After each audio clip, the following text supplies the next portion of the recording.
Let's talk about the home goods, because Hermes makes things for the home too. Blankets, porcelain, glassware, tableware, furniture, even wallpaper. If you can have it in your house, Hermes has probably made a version of it.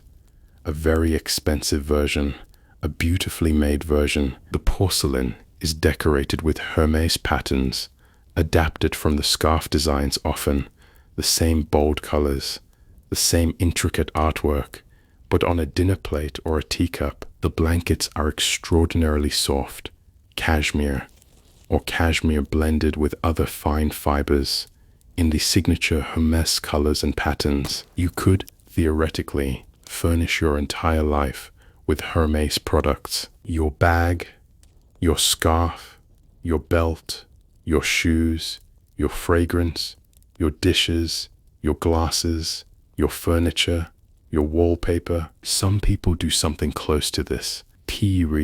Let's slow down even more. It's late in the story now.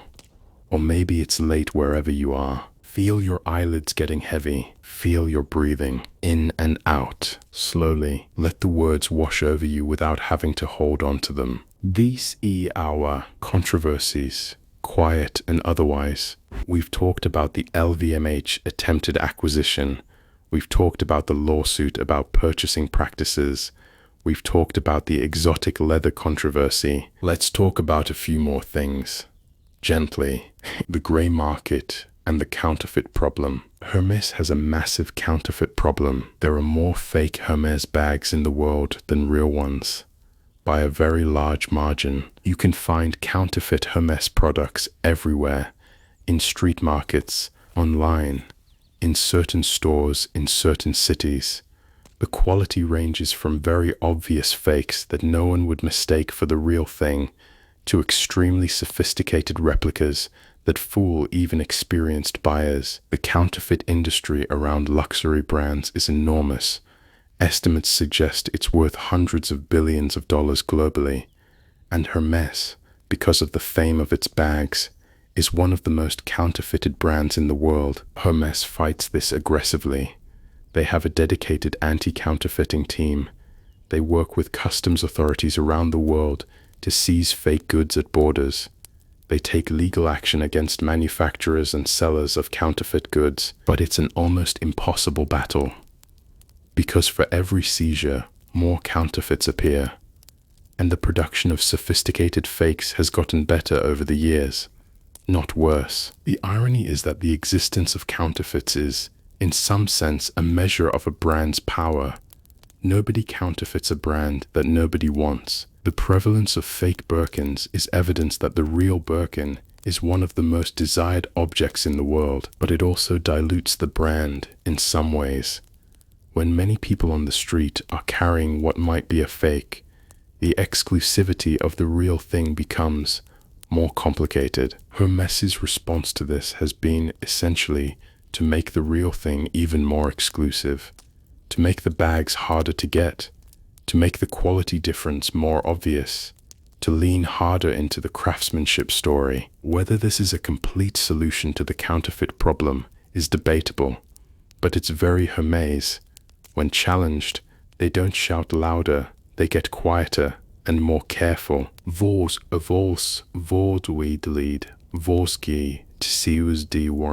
Let's talk about pricing. Hermes raises prices every year, sometimes multiple times a year. The price of a Birkin bag has gone up, essentially continuously for decades. What cost $4,000 20 years ago costs $10,000 or more now, and may cost $15,000 or $20,000 in another decade. This is intentional.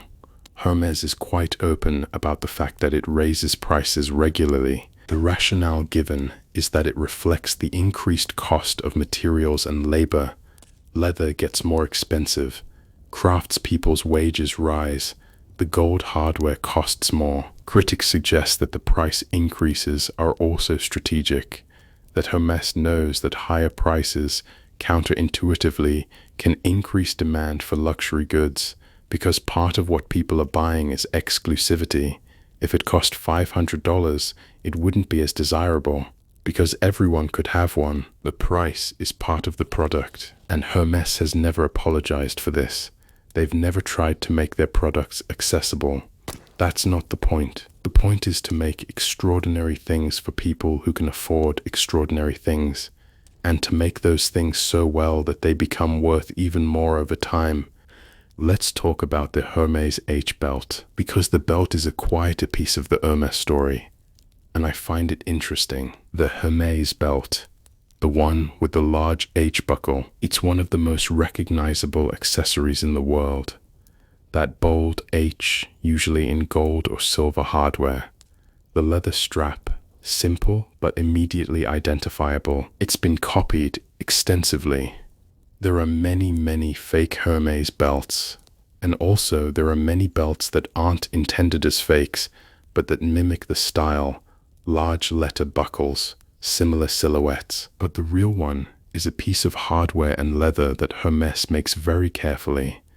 The buckle is made by craftspeople who specialize in metalwork.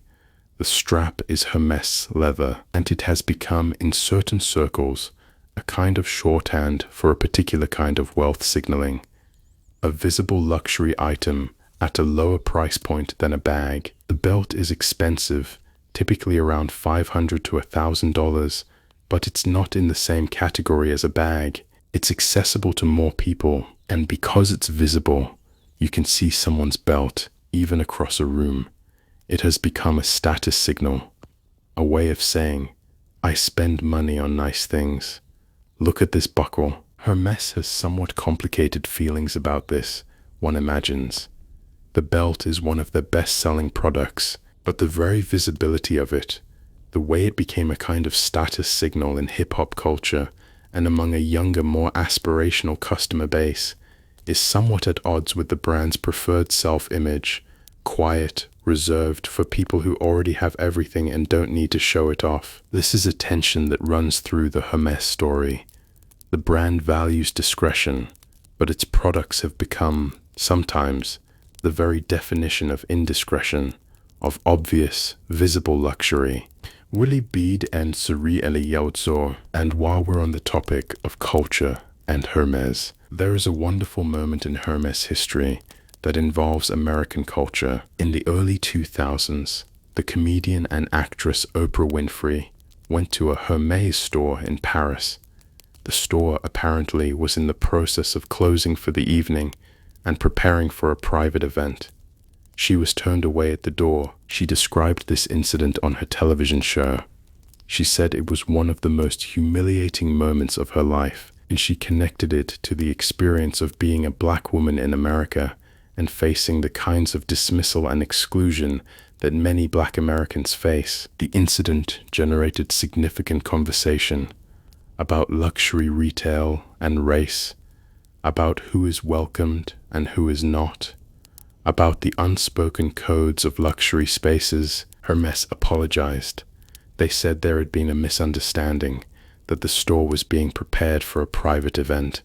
They said there was no racial motivation. The store manager at the time said she had not recognized Ms. Winfrey. Oprah accepted the apology, but the conversation about race and luxury retail, about who is treated as a potential customer and who is treated as a suspect or an intrusion, that conversation continued far beyond the incident itself. And it's worth noting that this kind of conversation is not unique to Hermes.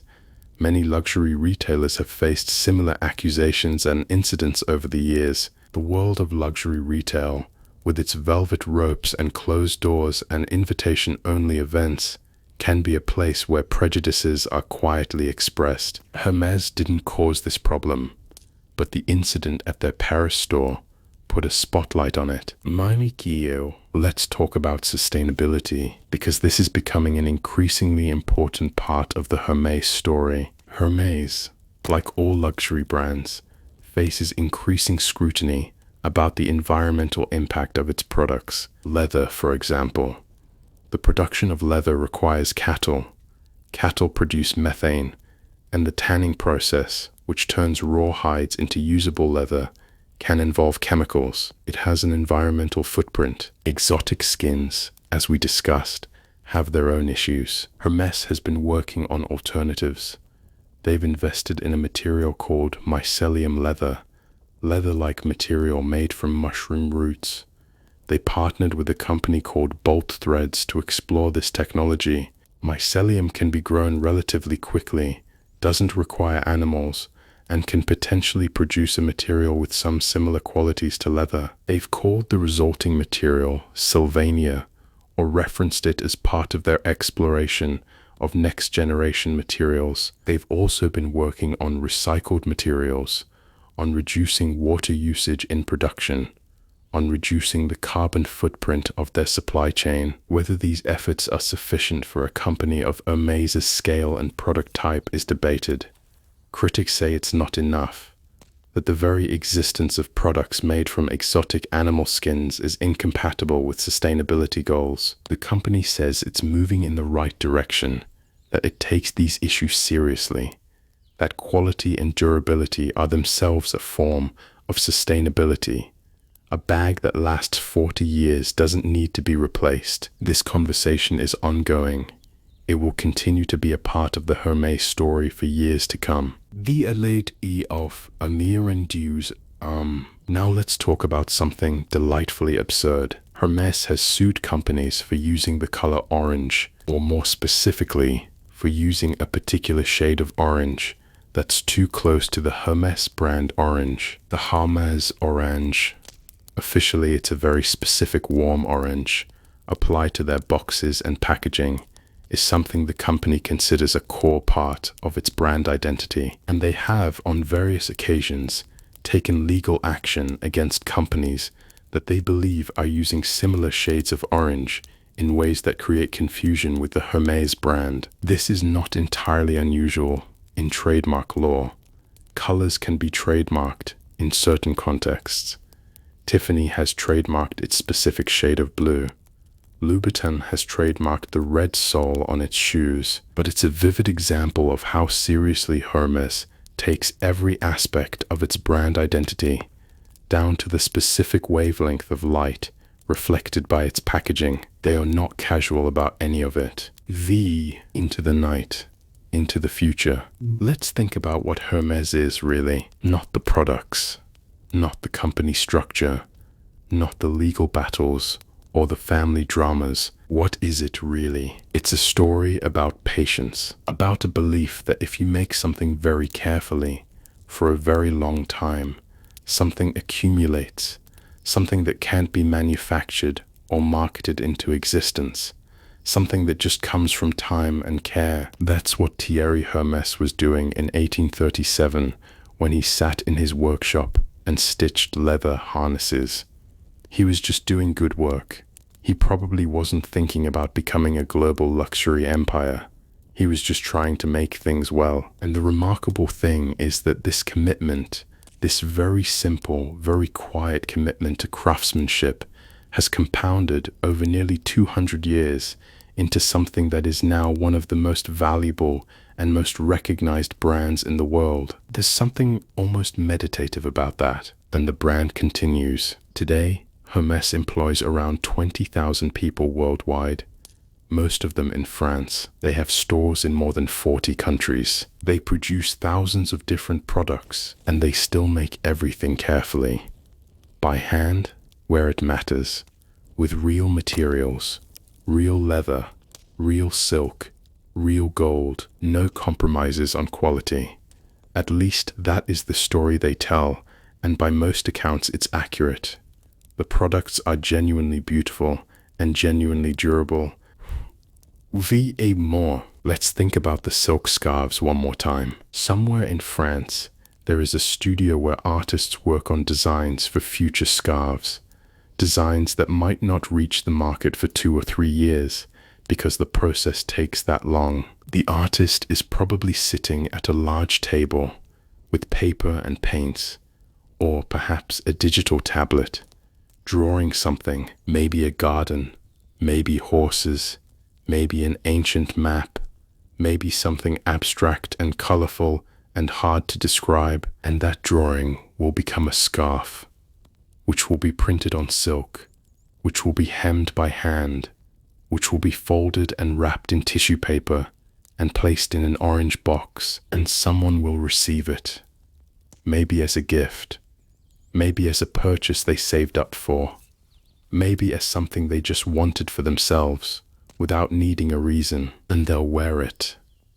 or collect it, or both, and maybe their children will inherit it, or their grandchildren, because HERMÉS things last. That's the whole point.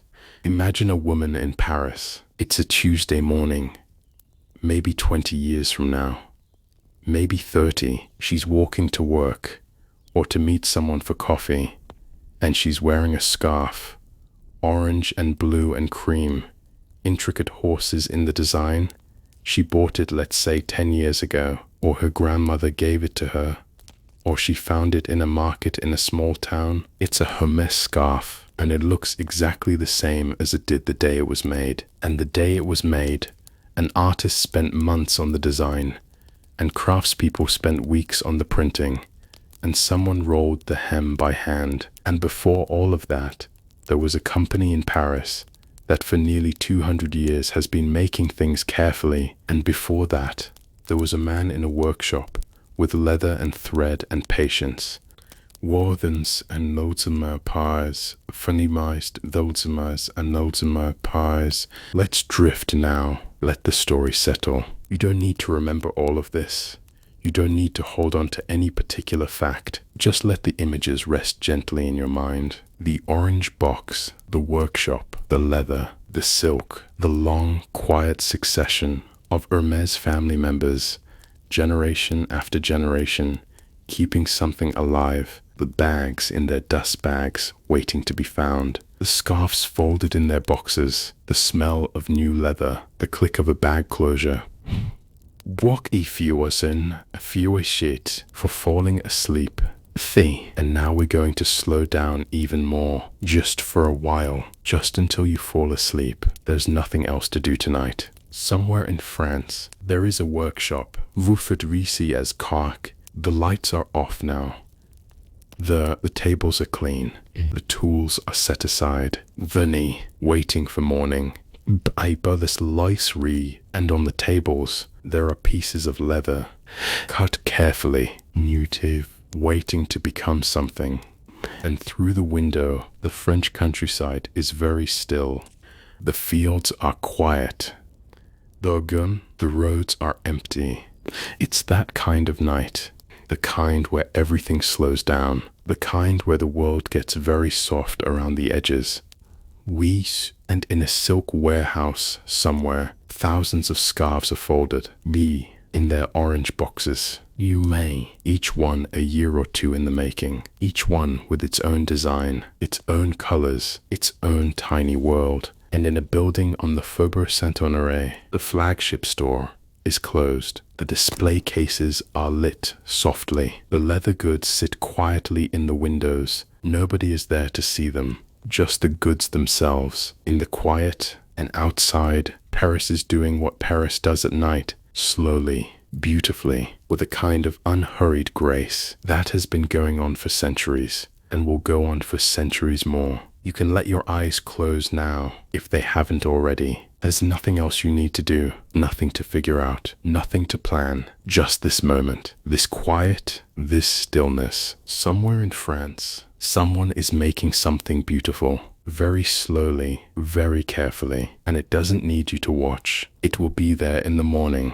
just as beautiful, and you can rest now. Let your thoughts get soft. Let the story fade into orange and silk and old leather, into the smell of France in the morning, into a workshop where everything is patient, where everything takes the time it needs, where nothing is rushed, where beautiful things are made, one careful stitch at a time. Good night, sleep well. The orange box will still be there in the morning. All content in this script references publicly available information, no invented facts.